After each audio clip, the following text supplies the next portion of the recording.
From a lack of balance in covering elections to exposing some scandals of politicians and sweeping others under the carpet, South African media has been at the heart of debate and discourse for a very long time. And today on the show, we're asking the question, is South African media a hired gun? Now, to add your views and opinions to the discussion we're having today, feel free to like and follow us on all social media platforms at Mountaintop Productions. And in particular, be sure to subscribe, like, and follow our YouTube channel at Mountaintop Productions. To give us a clearer insight on what we're discussing today, take a look at the following insert.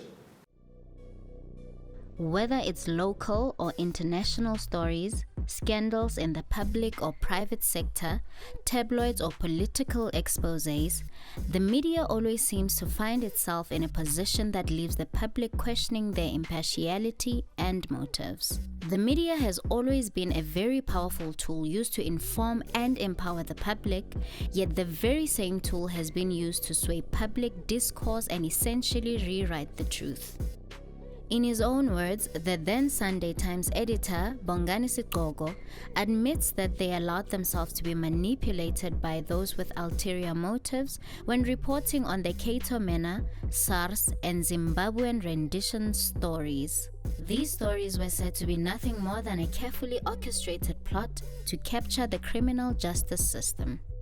These are just some of the dubious stories that the local has published. With such serious allegations being leveled against one of the country's biggest news publication, it raises many questions around media impartiality. With buzzwords like fake news, Tumamina Media Group, and various others doing rounds, it leaves the public questioning whether or not the media can be trusted, and if yes, to what degree. All this leads us to a simple yet very important question. Is the media a hired gun? Now, as usual on the show, we're joined by four amazing panelists who are experts in their fields and who have opinions around the discussion we're having today. But today we're going to be doing things a bit differently. I'm just going to ask very quickly for our panel to introduce themselves. I'll start with you, my brother. Well, thanks for having me here. My name is Thabo Makwakwa. I am the co-founder of the Insight Factor.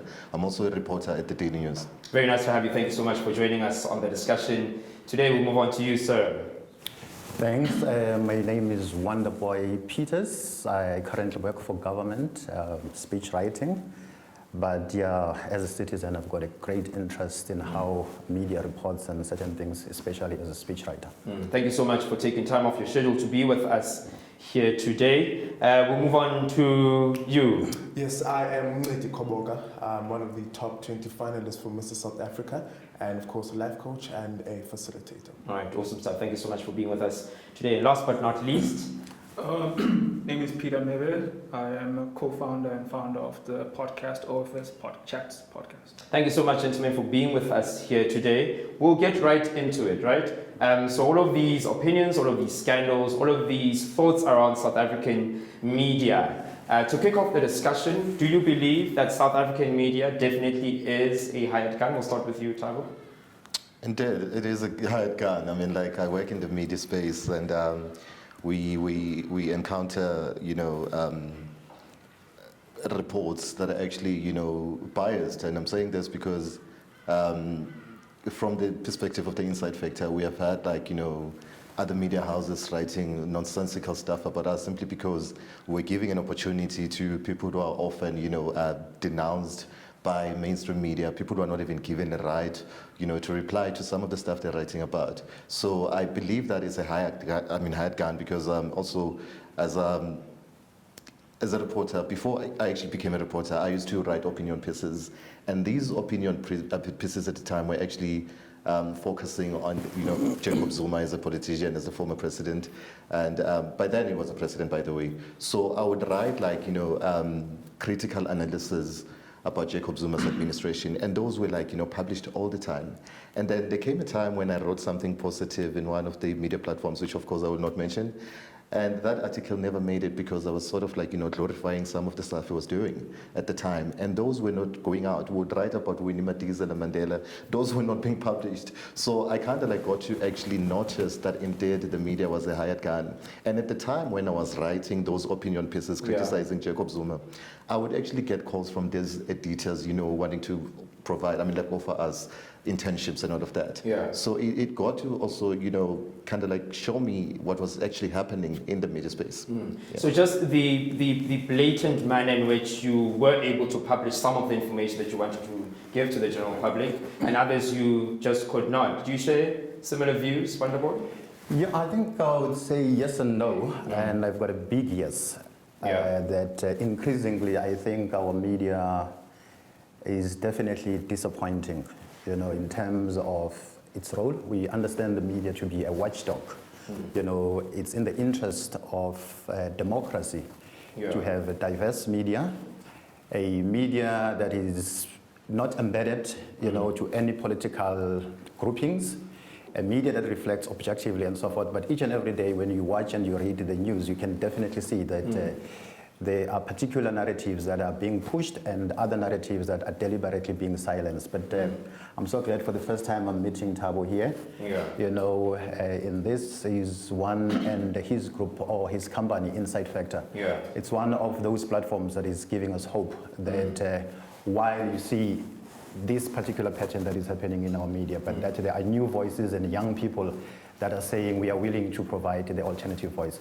So there are definitely big disappointments. One could give examples. And to say that the media is not playing the role of helping us with our democracy, but in fact, increasingly, it is stifling it. It's supposed to be the fourth estate, as we understand it, but actually it's beginning to behave like the fifth column, acting against the interest of democracy. Let's bring in Peter into the discussion. So both Thabo and Wonderboy agree that, media is a hired gun. Do you hold similar views? And in the event where you do or you don't, why is it allowed to happen in the first place with such a vibrant constitution, freedom of expression, with all the activism that goes around the credibility of journalists, them being given freedom of speech, them being given freedom of press? What then do we make of us as the general public not being able to rely on the media? First of all, thank you, Sydney, for the opportunity. I must say, the way we frame these questions and the way we exemplify how we understand the concept of media, I think media is a very broad concept. And sometimes we may assume media conceptualizes to only the main players of media, the powerhouses of media. I don't think media, in the concept of the way you frame the question, is a hired gun. I think what happens in society, and I think journalism in particular, is the narrative of the fourth estate to be objective. And I think objectivity is something that is an idealism. It is not something that is fundamentally within the concepts of how we actually exist as human beings. Human beings have bias. And I think that bias exists in all of us. Now, how we report information, how we share information, one has to argue what is the intention of media.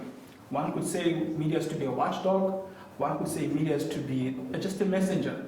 But furthermore, one could say that media's intention is also to advocate for certain things. Understanding that human beings in themselves are biased, aren't those things that you are supposed to disregard? Isn't your bias supposed to be disregarded when you do take up the role or the task of becoming a journalist, Thabo? Of course, I do. Well, I share the same sentiments as him. I mean, humans generally are biased. But when you enter, a workplace, you need to understand why you're here. And when you are there, you need to just execute what you're there for. For example, I'm a reporter, and yes, naturally I might be biased, but I do not think in my reportage I am being biased. I do not think so, because I'm very objective as a journalist, and that's the reason why we have become to be so popular and supported by many people, because they see us as an alternative.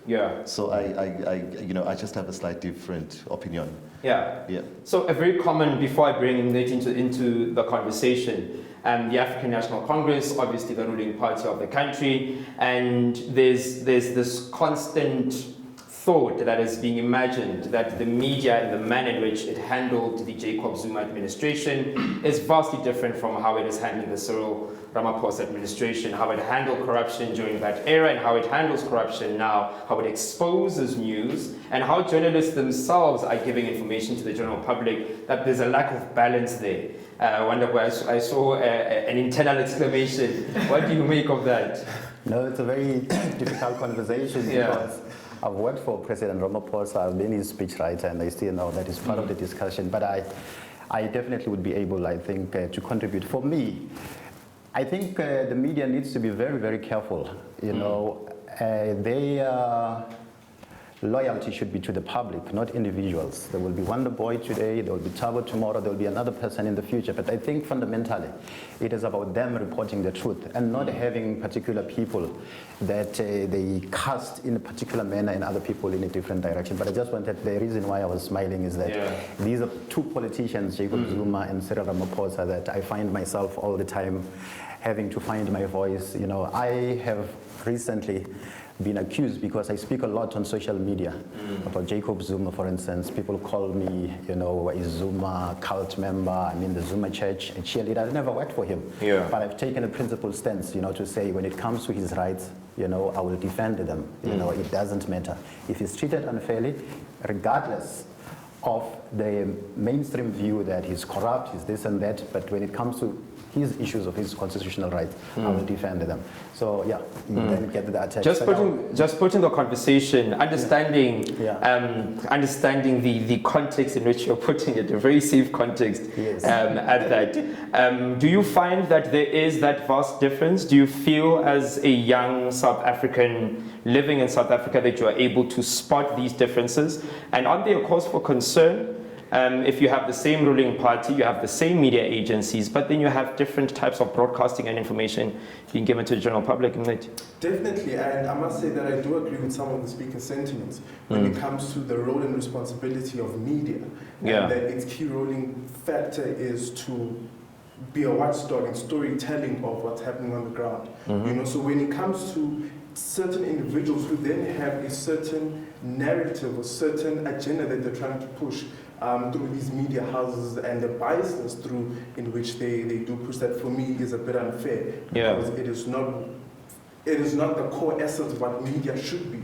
You know, and within the differences of the examples that you did give, they are very noticeable. You know, because if this is something that is pushed constantly on an everyday space versus on a once a month, twice a month type of thing. Let's bring in Tabo to the conversation a bit.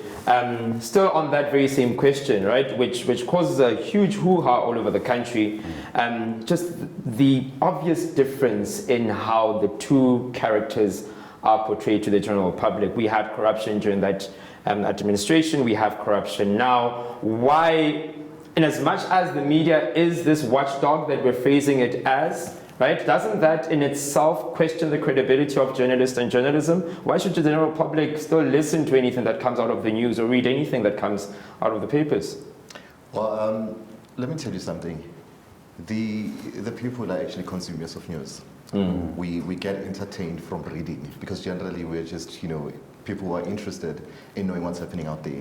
Obviously, even if I knew that this, media houses like sort of biased, I would still go on their website and read out of interest.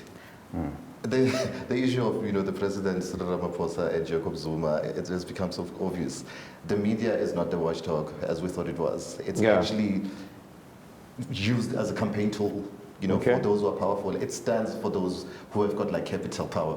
Why are they doing that? Because, for example, you know, President Ramaphosa, before he actually became a politician, he was a businessman. He got into the ANC on the ticket of the ANC and became who he became because he knew that the only way that he was going to become like, you know, this person that he wanted to be was through this political organization. And he had to capture, you know, everything was just so prepared. It was predetermined before it actually happened.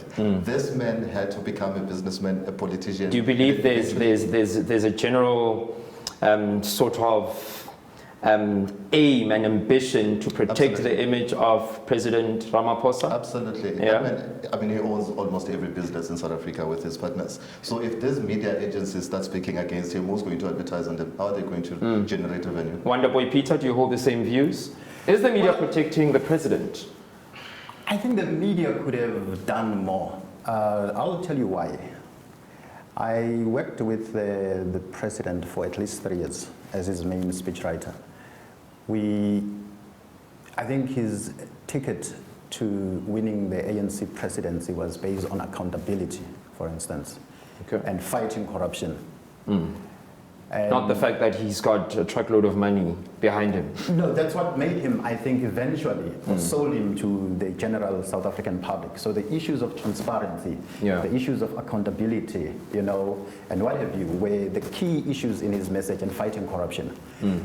And so he won. And so you would have expected that when it comes to him, the media would have asked even more difficult questions. I think, well, the president is a very likable person, you know, with the media. They call him the media darling and so forth, I'm not sure. But I think the media, if it does not ask the right questions now, one day will wake up and say, but those questions were there. You know, why didn't you ask them at the right time? Tabu was more qualified to speak. He writes, but I definitely believe that there's more questions that should have been asked, especially around the questions of accountability and transparency. One of the issues that I was hoping that at least even our courts were going to assist us, you know, was the issue of the fund campaigns, you know, the monies, you know, the CR17. But the courts ruled eventually to say that, no, the public is not supposed to know, and there was no noise that was made by the media. But you would have suspected that if it was another character, the media would have insisted and would have shaped the agenda and probably have influenced our courts to say, no, we definitely need to know what is there.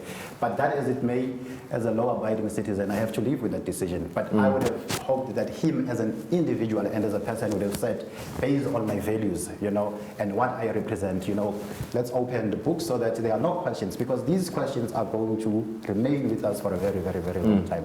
Quite a number of issues that we're dealing with here today, Peter, and one of them obviously is going to draw back to who is in political power at a particular time. What do you make of it? Is it a correct assumption? Is it a correct statement? Is it factual for us to believe that the media is protecting President Ramaphosa? Is it because he's got money, or is it because he's a likable individual? I think personally I would refrain from speculating upon what exactly the media operates, especially when you consider the broad sense of what media is. Could there be parties within the media space that operates? Yes. But I will not say that media plays as an active role of protecting certain individuals. Like I mentioned my point earlier, the bias does exist upon human beings being journalists. If I was to take an example of a car accident, and let's say there were survivors in a car accident, you were to speak to those survivors or have witnesses of a car accident. Based on one's individual bias, the interpretation of what exactly happened, you speak to an Advent Christian, this is God's will. We speak to a politician, this is something that relates to a road issue that needs to be addressed. There's dynamics that inform our views, which relates to our bias. Now, I do think, and this is where I support such aspects of where your insight factor, where there's a diversity of media in the coverage that we have. Because the issue is when you have limited spaces that advocate for one issue, why can't we create more spaces for other people who feel they're not represented, rather than centralize the views in one space? Let's have diversity in one space. I believe there should be diversity across the space. Well, on that, in the event where we do continuously see this bias playing itself out, is there no way to hold the media accountable? Is there no way, isn't there a watchdog for the media? I mean, who watches over them and who holds them accountable? How do we solve that predicament and that challenge in itself? I think we'll take Wonderboy and then we'll bring it to you, Mleti. Yeah, I just wanted to add to what he was saying. I am definitely for media diversity in this country. I think that's one way you can resolve this problem, you know, because as we say, there's many people, there's many voices out there, but the challenge is that media is costly, it costs money. So there's concentration of the media. Voices like Inside Factor, they have no money. They can only reach particular audiences online, and not everybody has got access to data. You won't see them on national television. So there are decision powers out there that also stifle, you know, this very concept of diversity. We've got the MTDA in South Africa, Media Development and Diversity Agency, which is supposed to be supporting such initiatives, including community media. But you hardly see, I mean, if you watch, you know, the news on SABC, on ENCA, and whatever other channel that is there, there's the other one that took over from ANN7. It is as if most of the time the people that are writing those news bulletins, they come from the same house, you know. It's as if people are sitting behind the back and discussing what is going to be the narrative. There isn't a diverse media diet in South Africa. You know, I am definitely for that, but I'm saying that if you look as to what is currently happening, there's a definitely media concentration in the country. These very same question, I'm sorry, let me just take you back Yes. in terms of history. In I think 2000, you will take me back Okay. right after this ad break.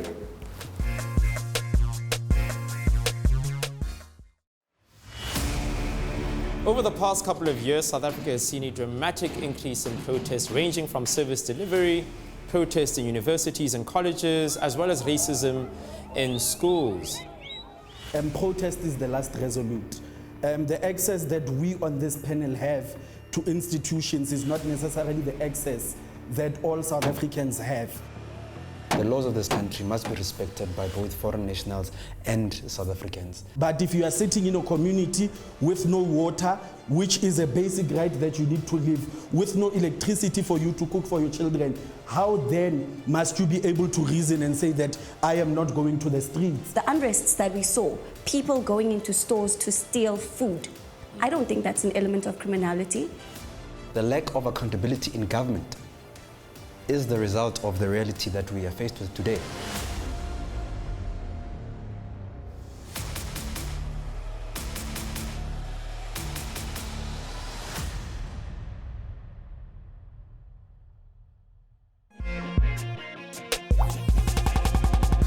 We'd like to thank our sponsor, the National Film and Video Foundation, for enabling us to have these episodes of Beyond the Truth. Now, today, we're discussing, is South African media a hired gun? To add your thoughts and your views to the discussion, be sure to like and follow us on all social media platforms at Mountaintop Productions, and in particular, subscribe, like, and comment on our YouTube channel at Mountaintop Productions to give us your views. Now, before we went to an ad break, Wonderboy, you were still expanding on your views. Maybe you can just conclude that before we go on to the next discussion? Yeah, I just wanted to stress that these discussions or this discussion are actually not new. You were asking the question about what controls can be put there probably to regulate the media. In 2000, the South African Human Rights Commission, under then, I think it was Professor Bani Pichana, they led investigations into racism in the South African media. You know, so there's a report there, you know, that came to the conclusion that the South African media is biased, right? That the South African media is racist. It's there in black and white. You know, journalists were called, they testified, they were asked questions, and all of that. So there was conclusive evidence that was brought during that particular commission. And there were proposals that were made as to what is it that needed to be done to make sure that it is not racist. For instance, one of the things that emerges... Has there been any real reform? Just to make this point, that one of the things on the question of corruption and how it is being portrayed and so forth, in that report you would realize that even in 2000, there was a particular narrative that was being projected against black people, Africans in particular, that they were incompetent and that they were inherently corrupt. This narrative continues to this day. You know, if you look at a candidate or a person like Busisiwe Mkhwebane, when you wake up and when you think about Busisiwe Mkhwebane, you think about a corrupt person, you know, or you think about an incompetent public protector as opposed. So these things continue. So I just wanted to say that there is a context and we haven't done much. You know, we live in a society, you know, that is predominantly racist. We should not run away from that. And people project particular views in the media, including their biases and including particular stereotypes. It is still there as far as I'm concerned. So you don't agree that journalists just walk in with their own bias? Perhaps you can run us through the process of publishing a story, getting it out into the general public? Okay, so firstly, we have what we call data meetings in the morning where we do the planning of the day, and you've got like, you know, your news editor or assistant editor walking you through as to what must happen and all of that, and also to provide guidance and assist you. I do not believe that, you know, my bias would work, you know, at the Daily News. Or even at the Inside Factor, because we have to go through processes like, you know, the editorial does a job, and I mean its job, and we're not saying that, you know, they're sort of like interfering with what we write, but they want to ensure that we report ethically and we are not biased, of which we are doing. And hence you've got like, you know, your Mr. Peters here saying that we are not biased, we're one of the good journalists. We do like, you know, change now. So, like professionally, I did not go to school and study journalism. It was through the work that we're doing on the Insight Factor and other media platforms. And those guys were like, these are the people we're looking for. Because yes, some journalists are bought, it's a fact. And some journalists are biased. And I think if you were a journalist, you'd be one of them. And we're going to deal with that. We're going to deal with that issue of journalists who are bought. Perhaps, Peter, you can give us a reply, and then maybe we'll bring in the discussion. A whole lot of what we're discussing is political based, it's news, it's broadcasting, but there are other aspects that you feel South African media is not covering or is not giving as much attention as it should be, and we'll get to that in a hot minute. So someone disagrees that it doesn't work like that, right? I don't just publish a story, send it out into the public, but you beg to differ? Absolutely. I think, again, the words we use are critical. And we started the discussion talking about objectivity in media, which my fellow brother mentioned here. Objectivity is an idea, right? There is no fundamental bone structure that says objectivity is within the function of human beings. Inherently, there is some form of bias. And I think the connotation of how we use the word bias, even from So inherently, you don't believe that human beings can be objective? No, not entirely. And I think it's because of the element that we have an inherent level of bias. Now, in maybe to use the word of English in the practice of explaining, bias is not only negative in the context that we're using it. There can be positive bias. Okay. You feel that there should be equal representation. Yeah, that sounds like wordplay. But I like the fact that you mentioned that, right? But in the event where we are claiming that human beings cannot be inherently objective, doesn't that then speak to the quality of journalists and journalism that we have in the country? Does it lack to that extent?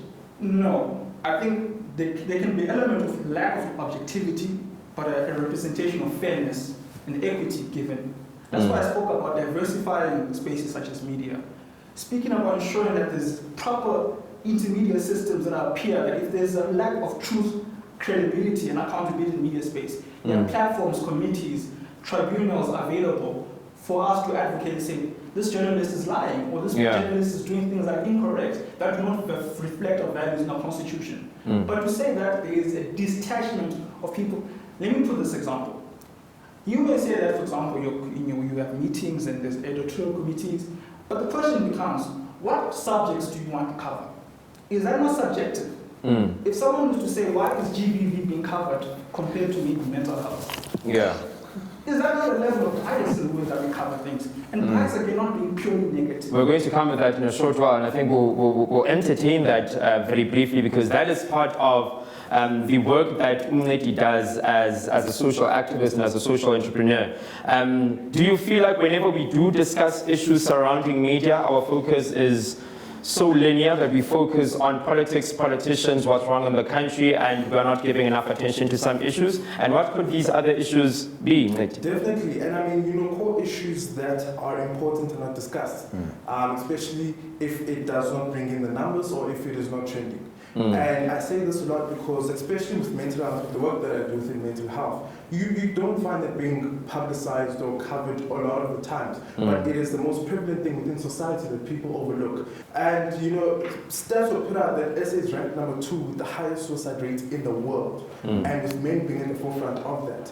And that was only blown up because it was put out, I think, throughout the world, and all countries were mentioning it. That's the only time people are like, oh, okay, yes, there is mental health, why is that? And that's when the conversation started to happen. But besides that, why then are those conversations not being had? Do you know what I mean? We have your Mental Health Awareness Month, which is in September, actually, where it's only being put out, being televised because it's in the month.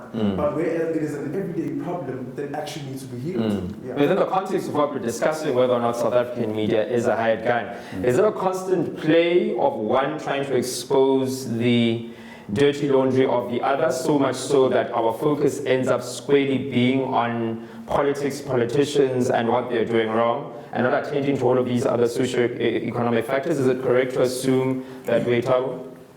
Well, we've got many issues in the country, and I think part of the work we do as media houses is to report on what is happening every day. So I'm not going to be writing about mental health every day. I cannot do that. We need to report on many other various issues that are happening in the country. So I would really believe that we are not only focusing on corruption just to air the dirty laundry, of what is happening in the country. These are people we need to hold accountable. We need to report to the nation on what they're doing, because we are reporters. So the nation has to know that the person they're voting for is has been doing this and that. And if there are problems that are just not working out, we need to speak on that. So we're not, focusing, solely on just airing the, Is there ever a time when you have to choose between what you publish or what story goes out on that particular day? And are there ever incidents where you have to leave one which is just as important to perhaps give out information about that person that you're voting for, a corrupt official, or what could increase numbers and increase ratings? Do those things even matter when you're a journalist? Do you consider that the number of people who are going to read this article are far more as opposed to the number of people who are going to look at mental health challenges? Of course it does. Media houses are in business. They are just to make money. So you need to sell stories to the people, stories that are interesting, stories that are going to interest people and they want to buy the paper. I'm not going to be writing about lame stories that are not generating funds into the company. So yes, we work, we make money, and we have got our lives to look after. We have got, employees to pay. Yeah. Of course, there are stories that I have to drop because there are other, emerging stories, of course, that are just getting more attention. And yeah, we need very to difficult to decide, right? Wonderboy? No, definitely. But I think probably how we could try and maybe frame this is that I'll just put a very broad statement. Yeah. You can critique it, but to say that in a capitalist mode of society, news is commodity. It's what sells, whether we like it or not. So people publish if things are sensational, the corruption story, they generate revenues and so forth. And I do want to agree with my brother here, that very important issues like mental health. I'm a mental health activist myself. I've got my own NPO, it's Mind and Dignity Foundation. What I do, I've lived with bipolar for more than 20 years in my own life. So I share my story, in whatever platforms wherein I can just try and destigmatize mental health. But it's a very, very serious problem, as you were saying. But again, it's about those decision makers in newsrooms to say what matters to society. So they sit and they make these decisions on behalf of society. But that is just one part. Yeah. I also just wanted to say that we should never underestimate the power that the media has in terms of informing the public and in helping people to take decisions for or against. It's not a South African problem. You look at the US, why it went to Iraq in 2003 to go and fight that war against Saddam Hussein. Yeah. There, George Bush comes and says, in Iraq, Saddam Hussein has got weapons of mass destructions, and the media buys onto that. They don't question that narrative, and they go and kill more than hundreds and thousands of Iraqis. You know? They destroy that country, thousands of American soldiers die. The media does not question what George W. Bush, they take that narrative and that propaganda, they say we're going to Iraq, and after years, when that country has been destroyed, there are no weapons of mass destructions. It was for other reasons. So the media itself, with the ruling elites and the ruling classes, they are part and parcel, of these hired guns. They support the powers that be. So we have to locate the media. It does not exist in a neutral environment. There are biases. There are particular interests. Last example. Just recently. Before we move on to feed. Recently. Jacob Zuma gets released, from prison on medical parole. You see 702. I just wrote recently about it. Very, very carefully. You can tell the tone of the newsreader, 7:30 in the news in the morning, as they are reading the news. The convicted criminal Jacob Zuma, after actually he wrote that letter, that he wrote just recently, he's again attacking, the Constitutional Court and the Constitution. And without giving any reasons. If you read that letter for yourself, you would say, these people were reading a different letter than the one that I was reading. Jacob Zuma provides his reasons, as to why he disagrees, with the Constitutional Court, not the Constitution, but the framing and how media. And so people sit in newsrooms, and there's editors there, and there's particular slants and particular biases that we cannot shy away from, And there are different signatures that go on before the story is published. Their stuff, it takes a particular slant, and that is why that we are happy, some of us, that if you read what they publish and what the other guys are publishing, at least you can make up your own mind. When we conclude, hopefully, the discussions, I think a lot of the work needs to be done more with the audiences. How do we help audiences to distinguish and to learn about these biases so that they can be able to decipher the truth? Because the truth is not only what is reported, it is also about what is repressed, what is not being said. the silences that we have. Let's bring it to Tom before we go to Peter. I saw a facial expression. I don't know if it was a disagreement or Wonder Boy, no, you did not just do that to me. Yeah. It's as if I coached him. I mean, like, he really hit the spot. What he said is so true, and the bias does exist. It's there, and this is because like these media houses are sort of like pushing certain narratives. But I'm also very excited to be working for the paper that I work for, because I have my freedom to actually write about what we're seeing out there. Even the people we generate the news from are just ordinary people. So I'm not being told that no, don't speak to these ones, speak to those ones, and that is happening. I do like a lot of interviews with radio stations, and there will be some sort of like they tell you, no, please don't ask such questions, do this, and others will even tell you that, hey, please don't. Don't deal with this one, deal with that one. So what I'm getting from the discussion we're having, there are three elements, right? The one is around sales, that newspapers need to sell, radio stations need to have their ratings up, news agencies, people need to watch the news, and if it's not interesting enough, then it might not even get to the front page of a particular newspaper, right? And this is a very broad question I just want to put to all of you. Do you believe that there's any sense of humanity in South African media, especially in terms of news coverage, right? Is there ever a point in time where stories are being put out to the general public, considerate of the humane or the human element that needs to be addressed? I'll take it to you, Pete, and then to Umneti. Or is all that matters the numbers and the ratings? And as much as we can say that we do need to make people aware about mental health, at the end of the day, is that really all that matters? I say no, in the sense of our society we live in, and maybe I can take this from an African context, but how we use and we depict certain people. I tend to have an issue with how we, even if people we don't like or disagree with, I think somehow we depict certain people based on our own interpretation of the freedom of just characterizing certain people. But to speak to my point about, and you mentioned about capitalism and the influence about how it plays in the role of media, 57% of media's revenue is mostly from advertising globally. So if you're a big media house, you have a bottom line to meet, you have targets to meet, and unfortunately, that implies that the kind of media that you report has to be headline driven. The term is breaking news. That is to catch people's attention. What kind of news radio equipment has to capture people's attention? So capital will always rule at the end of the day. But even outside of capital, even on just the concept of a brand, even if my partner here is not necessarily in the concept of media, I don't feel he does fall under media. Because even in his reporting, the elements of what information he chooses, topics, he spoke about mental health. There's issues of that relate to. The question becomes, if that is also something that is relative, we don't talk about that. I'm not to say that it's not important, but that speaks to my earlier point, that we have inherent biases, what we feel is important versus what we don't feel is important. And those are things that we innately have. And I'm not saying this is bad or good. I'm saying that's something we must acknowledge as human beings.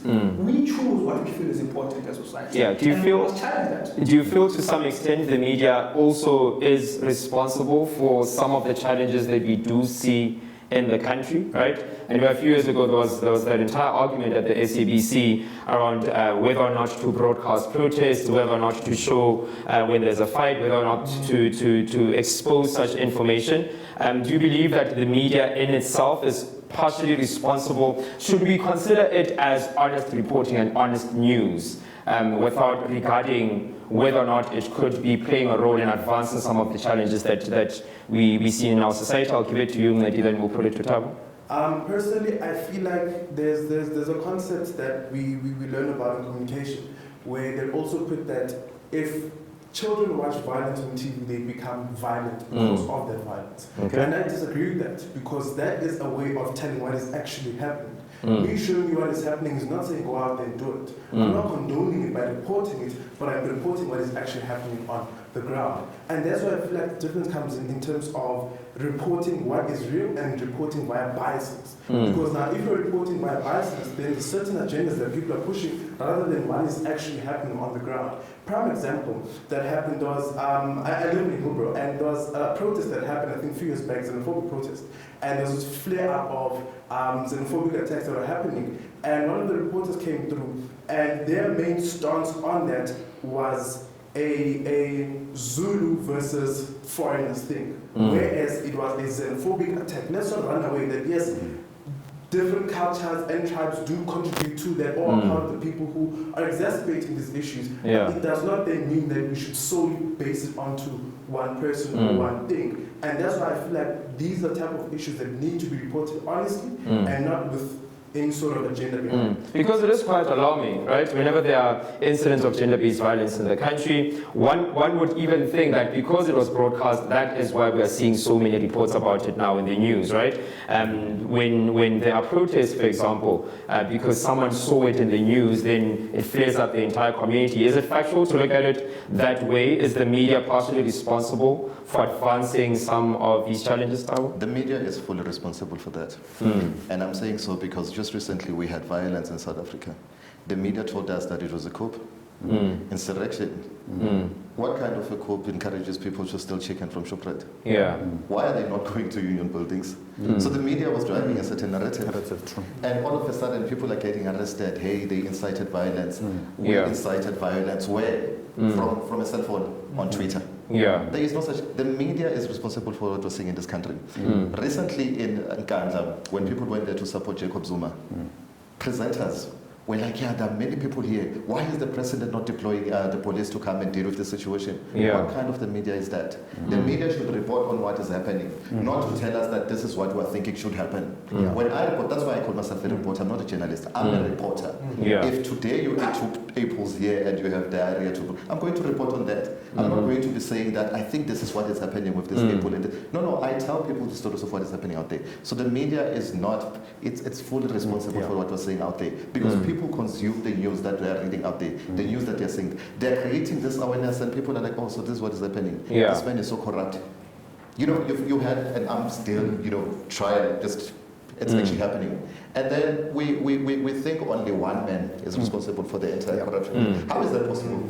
How does one single person run down government? It just doesn't make any sense. I'm sure Wonderboy would have insights on that, right? Around what we see, especially with politicians in the country. There's that ongoing lifelong debate, if ever we want to put it that way, right?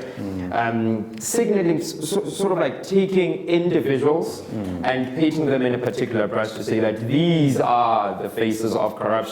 This is the pamphlet of what corruption looks like. What do you make of that? No, it's extremely sad because the kind of reporting that you see, there are people's lives that are being destroyed deliberately in this country. The media is so embedded in the ANC's inside fights, the factional fights in the ANC. So they've taken sides. It's very clear when they portray a particular character that this one must be read in this particular. Some of these people have not been found guilty, in a court of law. But the narrative keeps on being trained and trained. I have got children who go to school. My children come from school, then they tell me, even what Tabo was talking about with the violence in KZN and in Gauteng, how the teachers are reporting that, or telling our children, the massacre that happened in Phoenix, an Indian teacher says particular things, to my child, but you can tell that she's already, but much of that, they get these things, also about how the media reports. It's extremely sad. The media. It's a bias that ends up being informed by what they heard, what they saw. They report their opinions, unlike Tabo, what you were saying, their opinions and their deep prejudices as if they are facts. And they've got millions and millions of people, they shape their consciousness, they shape their decisions. We must never underestimate the power of the media. At some point in time, the media was telling us that the beautiful woman must be light-skinned, she must be thin, and all of that. We saw parents when we were growing up. It was there in advertisements. They were using, these bleach creams and so forth, and wanting to look like white. So in terms of the values, the media propagates particular values. And the media, in terms of ethics and values that it promotes, these are not African values. More often than not, the people that you will see gunned down and their bodies and not being respected, could have been in a crime incident or during a protest. You'll see black bodies. You'll hardly see a white person, being filmed, on camera, dead there. The other day there was a big story about the child who. I think let's talk about what happened the other day, right after this ad break. Okay, so.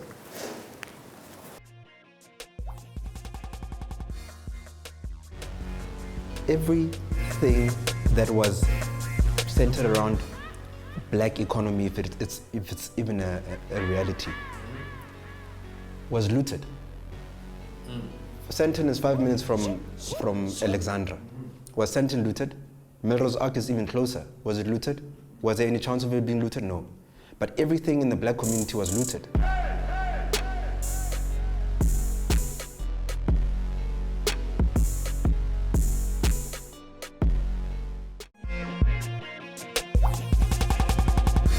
This episode of Beyond the Truth is brought to you proudly by the sponsorship of the National Film and Video Foundation. Today we're discussing the question, is South African media a hired gun? To add your thoughts and your views to the discussion that we're having, please feel free to like and follow us on all social media platforms at Mountaintop Productions, and subscribe, like and comment on our YouTube channel. Now, before we went to the ad break, Wonderboy, something happened the other day.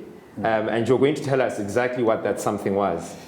Yes, I was referring to the tragic story of a young person who committed suicide somewhere in Limpopo. I think the reports were that it was after she was bullied. You know, so young children posted the video on social media. So the idea was that because she saw that on social media, therefore she took her own life because it was degrading. It was about her dignity and everything. But how the media reported, I remember very well, it was a 405, Newsroom Africa. Even, I think, after the burial, when they were going to court now, taking the other child there, they were still playing that footage. They are complaining themselves that that footage caused the death of this other child. Yes, the child. Yet they continue to play it themselves. You understand? That degradation, I am saying that the South African media is also just not based on African values. They themselves do not care.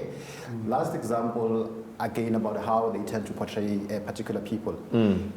Recently, with the murder of the whistleblower in the Gauteng Department of Health. You know, murdered and so forth. 2, 3, 4 days down the line, people are arrested. You see their faces on camera and everything. So all of this within a republic that protects the right to human dignity. It's fine. They can show the faces, but they must also do it with other races. And so I mean, we've had more than, I don't know how many people, more than 30 people killed in KZN, mainly in Phoenix and so forth. I've never seen a single face of those murderers who come mainly from the Indian community. So there are particular biases, but when it comes to black people, it's very easy. That brings a totally different and new dynamic to the conversation itself, and I wish that we had time to even discuss racial tensions within that space. But Mngeti, so Wonderboy speaks about how, you know, certain ideas, certain narratives are pushed and driven by the media. And I know that you're part of a number of campaigns that you at times feel that the media doesn't put it out because of its own stereotypes? Definitely, and I'll base it with something that's currently happening now within my journey with Mr. South Africa. Is that it is not publicly, or it doesn't have the for lack of a better term, the publicity that Miss SA has, for example. Do you know what I mean? And there's a term that indoor they has panel. And I feel like that also contributes to that, because as men, in pageants in general, you know, us gents were, as opposed to females who get the sponsorship, who get all these things that they're looking for, opposed to male pageants where then we have to go out and look for our funding. We have to go out and go into communities and ask for funding and donations and so forth for that. And that for me is a bit unfair, because then why is it different? Do you know what I mean? And as the Sayer was mentioning, that people are portraying a certain way. For example, in South Africa, and there's a certain image that it goes for. And if you notice, it's a pattern that happens every year, that they want a very slim, beautiful, certain skin tone, and that person is then suitable to go on TV to represent Miss South Africa. And then as opposed to Mr. South Africa, where it has only been white people who have won Mr. South Africa ever since it started running, for me it's also quite unfair, because that also is not publicized. For me, I never knew that, actually. And for me, that's one of the things that made me join Mr. SA, because there's no representation. How is it that there's been white Mr. South Africans ever since it started, but yet black people are the majority of people in South Africa? And I think the conversation isn't really about pageants or about Mr. South Africa, right? I think the conversation really is about it's double standards, right? To read up or to listen to news that talks about fairness and equality and a non-sexist, non-racial society, yet this watchdog that we have in one way or the other continues to perpetuate that. And thank you so much for adding those insights and those inputs. Now, I understand, Thabo and Peter, outside of the work that you do as a reporter, you took it upon yourself to have your own platform or your own channel. Quickly run us through why you came to that decision, and does that not in some way or the other or sometimes get you in trouble with the actual work that you do as a reporter? Hey, firstly, let me just explain the part of why did we establish this platform. Yeah. The Inside Factor was born out of the fact that we saw this bias in the mainstream media, especially the mainstream media. I was just so disturbed. I felt like, you know what, I should take an initiative and start something on my own with, obviously Motive, my partner. We started the Inside Factor last year on the 24th of October. Yeah. Our first interview was with Judge Lope. When was the last time you saw Judge Lope doing any media interviews? Yeah. None of them were calling him for that. We stepped in, gave him an interview. He told us, good stuff we did not know about. He even implicated his own colleagues, the judges, including Judge Mohoeng. So we created it precisely for the fact that we wanted to give that platform to people who are actually, suppressed by the mainstream media. You always hear people releasing statements saying that, but I was never called to reply on what they were writing about. I have seen that with myself. They wrote lots of nonsense about the Inside Factor, and we're not given an opportunity to say why this platform, why you're doing it, who's funding it. They're not asking such questions. Instead, they will say, we are RT, we are aligned to these people. How am I RT when I was writing news analysis, criticizing the very same people? So it goes to show the bias, and yes, does it actually, attract trouble? It does all the time. We get threatened. Is there ever a point in time where you actually do fear for your safety? Of course, all the time. But we're Africans, and we believe that the ancestors are looking over us. Yes, fear is there. I'm a human being. I've got family. I've got people every day telling me, hey, you need to look after yourself. You've got even people offering, to look after you. Which bodyguards were saying, no, we can. Just recently I was involved in a car accident after writing a story about one of the most popular, powerful people in the country. You probably thought this cannot be coincidence. I was just, on the road waiting for, the green light. And here's a car which I do not. And we established that the person who actually did that is one of the most corrupt people in KwaZulu-Natal, who belongs in the ANC. So of course our lives are in danger, but look, we are not going to hold back. We'll be moving. Shucks. Let's hope I don't get bumped into at the green light for talking to you today on the episode. Peter, you started a podcast, and we're seeing this happening a lot, right? We're seeing a number of especially young people start their own podcasts where they want to advance their own conversations. Is there any particular reason why you took the stance that you took to have your own platform where you speak about issues that you speak of?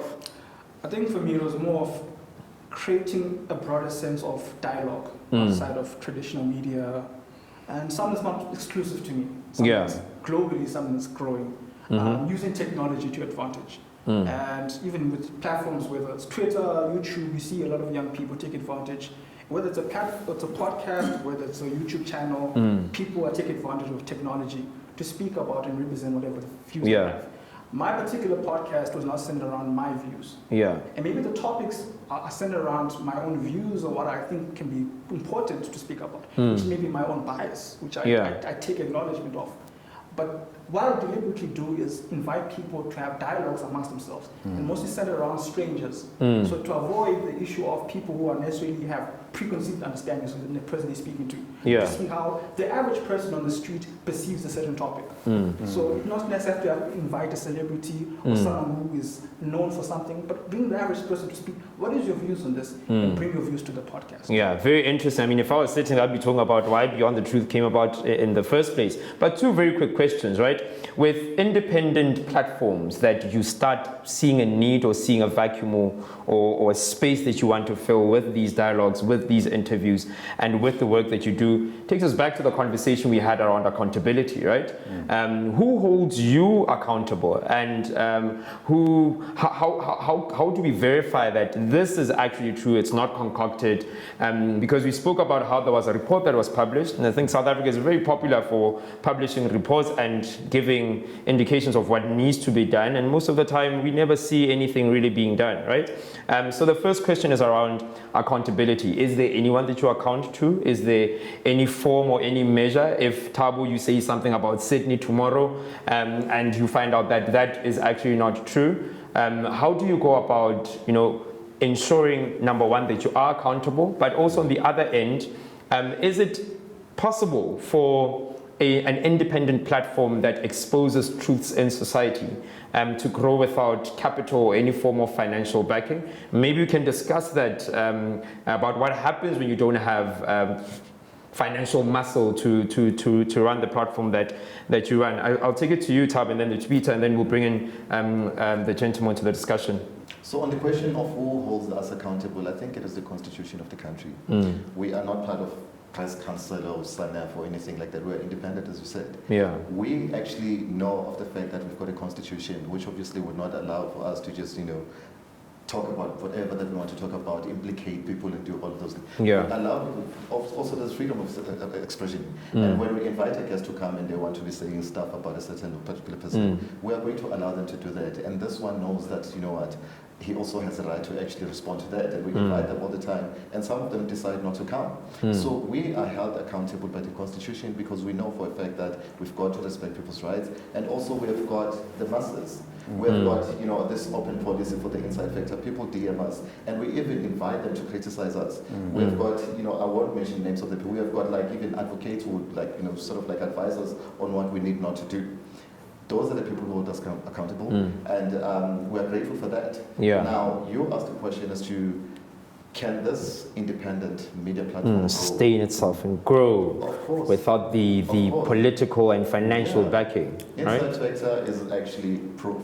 I mean, it has grown. I remember when we started with Rope interview, we had 500 followers on Twitter. People did not know about us. Yeah. But a year later, we are, almost 100. We're reaching 100,000 very soon, and we have got a lot of content coming from the Inside Factor, regardless of the fact that we are not funded by anybody. There's not even a single bank account of the Inside Factor. By the way, it's not even formally registered. Okay. There is a reason why we're not doing that, because we're not in it for money, and we know that once we open a channel for funds and all of that's when they are going to infiltrate. Yeah. That's when they are going to tell you, please run this for us. Hopefully we sleep tonight and our forebears come to us with numbers, and then we'll pump in a whole lot of money into the Inside Factor. But just very quickly, and this is a question I just want to put to the rest of the panel.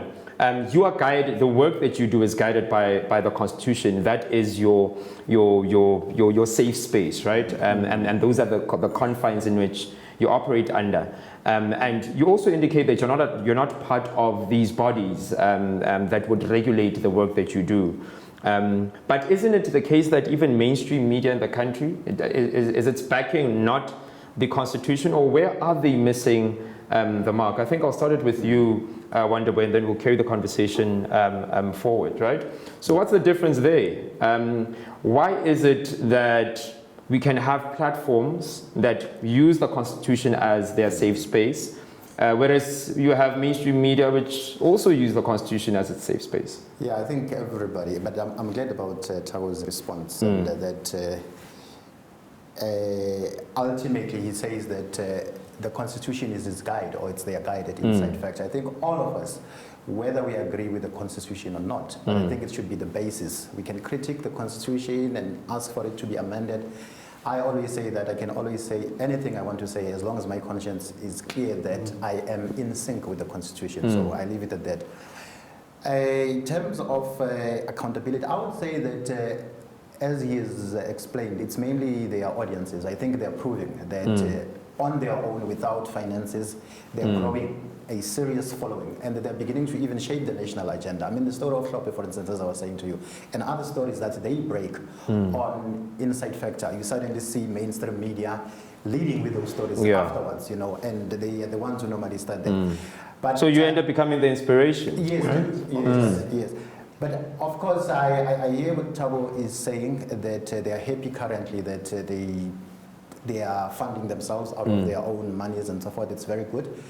But I think at some point in time, we do need to seriously look into the issue of funding such enterprises. Tabo has to have a job somewhere, and I'm very much afraid, because where you are currently working full-time, it's exactly independent media. You can tell that there's a deliberate agenda to close them down, because they also show the other side of the story. Not that they're only focusing on that side, but you tend to get a variety of views, but they are also firm and criticizing the other side.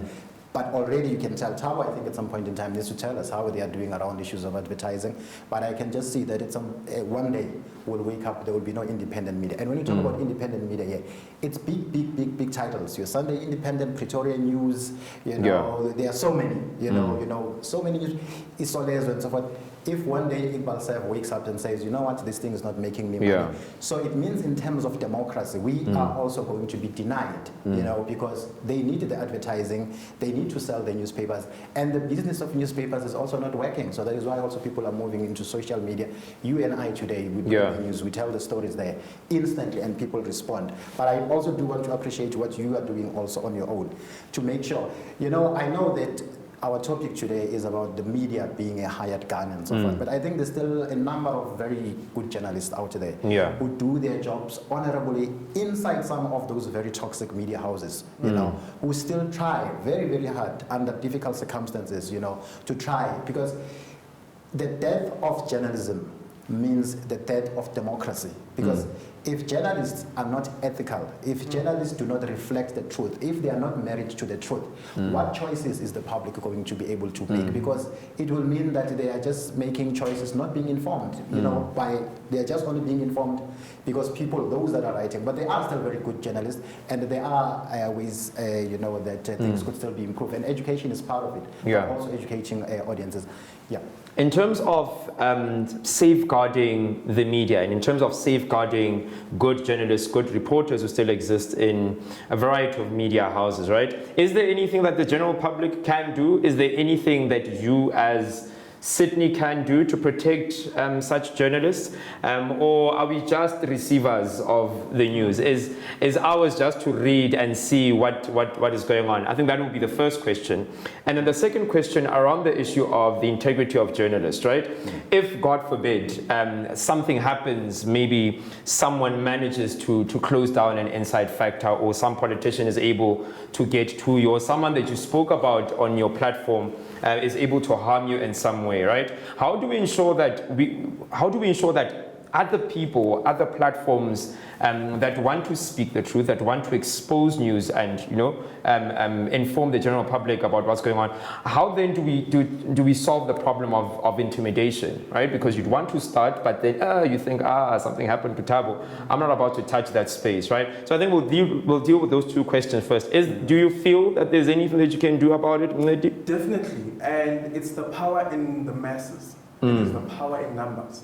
Because, for example, like the inside factor is that they don't have funds, but they do have that backing from masses, you know what I mean? And Ubuntu, because they're pulling resources from each other, like, okay, we don't have money, but you know someone, let's bring them together and see what we can cook out of it, do you know what I mean? Things like that can then are able to help in more ways than one, do you know what I mean? And to answer your question, it is very imperative that we understand why it is that people are doing what they do. So the intention behind it, why are you doing what you're doing? For example, they are doing what they're doing because they want to speak of the unspoken, they want these uncomfortable conversations. And that's exactly what should be the driver of it, and the watchdogs should be the audience. So who holds the independent media accountable? The audience. The people who they are feeding the information to should be the ones to be able to hold them accountable. So he argues that proactive citizenship, right?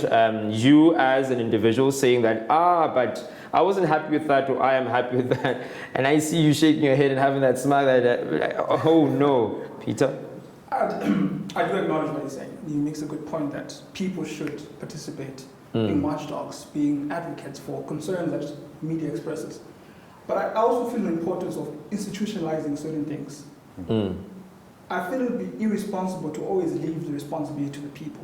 When we have a country that operates in democracy, we have a government that has the ability to regulate, institutionalize certain things in terms of the values and the beliefs of people. So if people have certain values, beliefs, it should be an institutional level that operates as the watchdog overall, with always the participation of the people. Because we should have things such as committees, ombudsmen, and making sure these things operate in proper manners. With them currently existing and not being able to do that work, we should establish more? Yes. Now, I think, like I spoke to my earlier point, diversifying the space of media. I personally feel that we should have things such as committees, ombudsmen, and making sure these things operate in proper manners. With them currently existing and not being able to do that work, we should establish more. Yes. Now, I think, like I spoke to my earlier point, diversifying the space of media.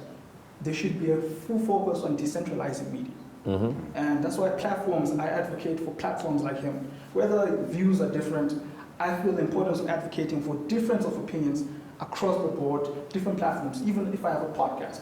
My podcast, now, like you mentioned earlier about the institutions that are there to fund, I think it is important to set up funding.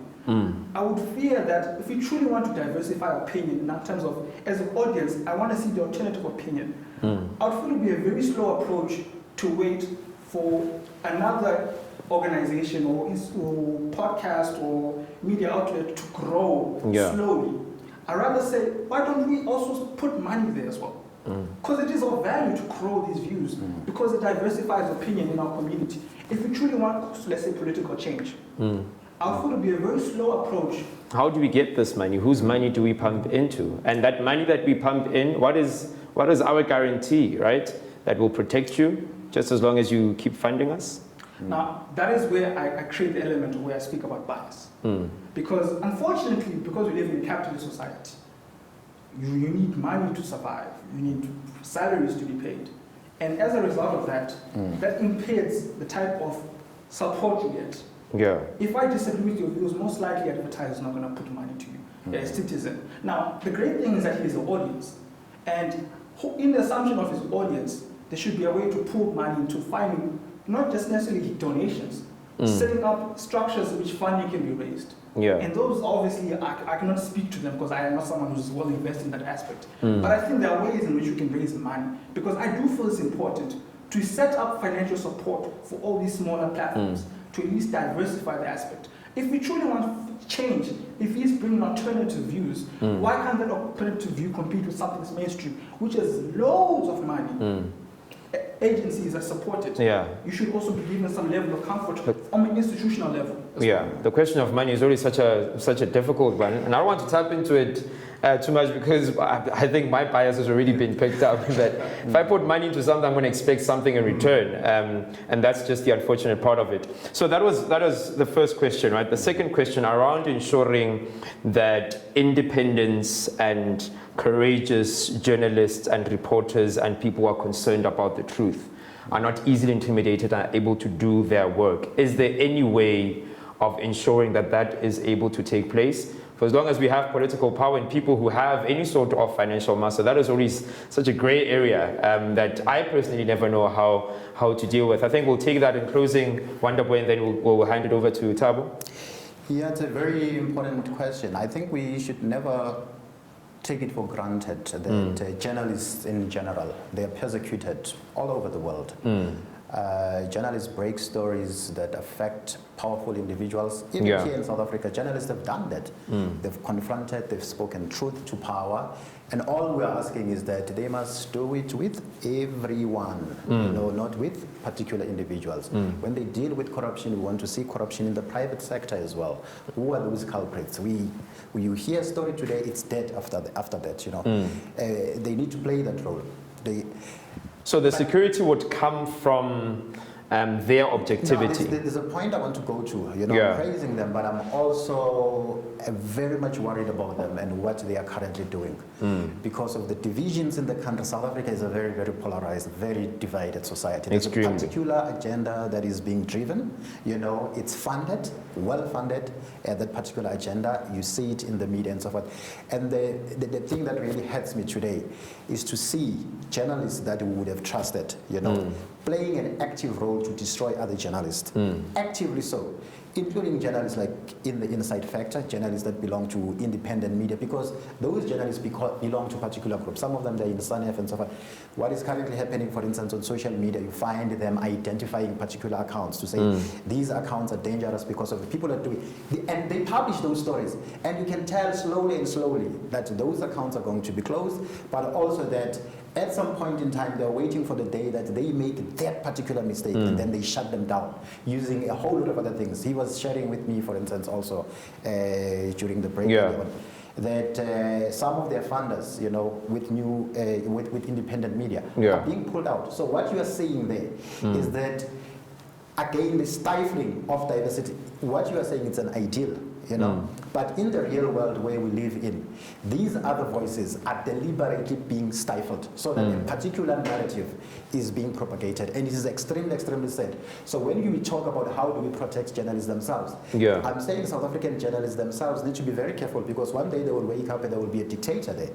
They would have supported somebody, you know, in shutting down a whole lot of other people, and then one day when they want to talk against this individual, and then this person will shut them down as well. So they need to be very, very careful. They're playing into a very dangerous space. We all need to defend media freedom, and we need to empower the public more than anyone, you know, to stand up, you know, and to be able, you know, also to read the news. You see, publics, you know, I'll call them publics or the audience. In closing, we give it to Tom. They can see some of these things, but we can also do more in terms of activism to teach them to discern the biases that we talk about. You know? They don't come there as audiences just reading the media or watching the media. They also bring their own realities they can tell. But I just wish we had 10 hours for this episode. It's such interesting conversations and very concerning, right? When Wonderboy makes the statement and I think the context in which you use the word journalist is reporters or anyone who has an interest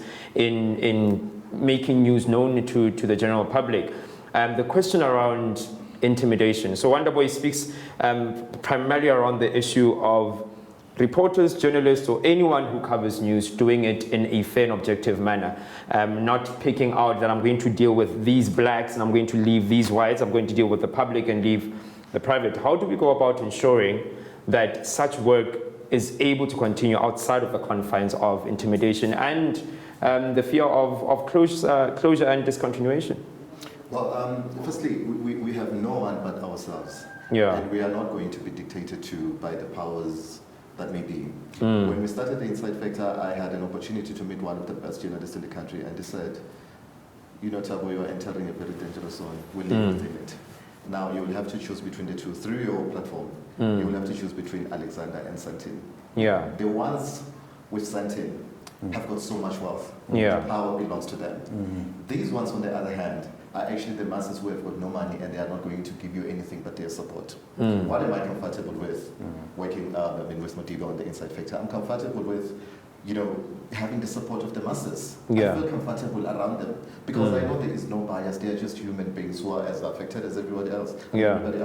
Now, I'm not going to, individually, you know, I've worked in many different places and where I felt this dictatorship, I live. It's embedded in me. This is who I am. So with the Inside Factor and, you know, fearing for its shutdown eventually, we are ready for that. We know it's going to happen. We know they're sitting somewhere planning on how to shut down this because we are really exposing ministers, powerful people, business people, and they are not comfortable with that. They have tried, you know, sending emails saying, let's meet for this and that.